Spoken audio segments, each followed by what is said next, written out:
Hello everyone, or like we say in India, namaste everyone, or like when we say in Tibetan, tashi dilek. I hope you're having a beautiful day or evening where you are in the world. As you can see, we are doing a most wonderful forest walk here in Natal. It's very, very beautiful here, and it's very tranquil and very peaceful. So while I was walking here, I was thinking on inner peace, tranquility and calmness, and actually coming out of the city and the drivenness of the city. And I was thinking of even in life, the flow of life, the flow of everything. Even this forest is a flow. So yes, I was thinking about the drivenness in all aspects of life.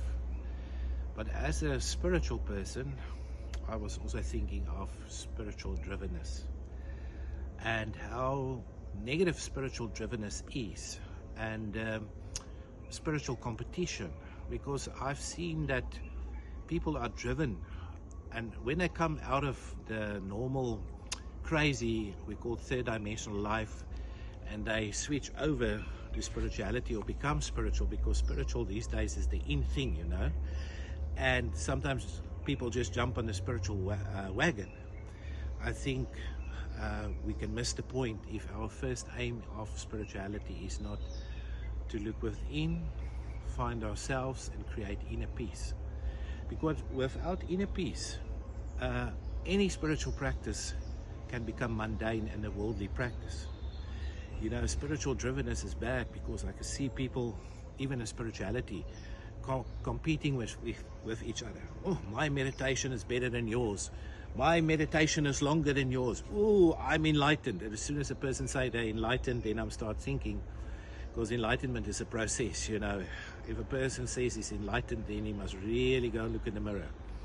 So yeah, spiritual drivenness amongst people are very bad, because spirituality should not be a competition.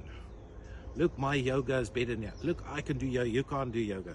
Because spirituality is a path within. It's nothing got to do with how good are you yogaing, how long are you staying in meditation. No, it means a flow within, a flow like a river, a flow like this beautiful forest.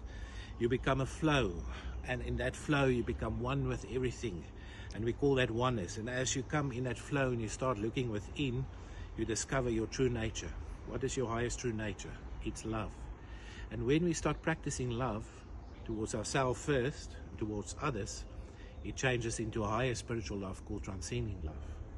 So it doesn't matter what your practice is, yoga, meditation, contemplation, analyzation, walking, strolling, running, if that becomes a flow like a river in your life, it is not spiritual drivenness anymore.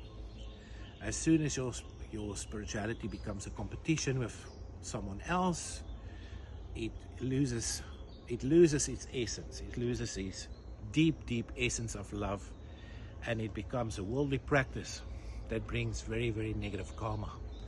So my friends, ego imitates spirituality. Today, go and look within. If you consider yourself as a spiritual person, is your spirituality a flow of life, or are you driven in life to show that you're better than someone else? If you can find that your spirituality is a flow in life, you're on the right track.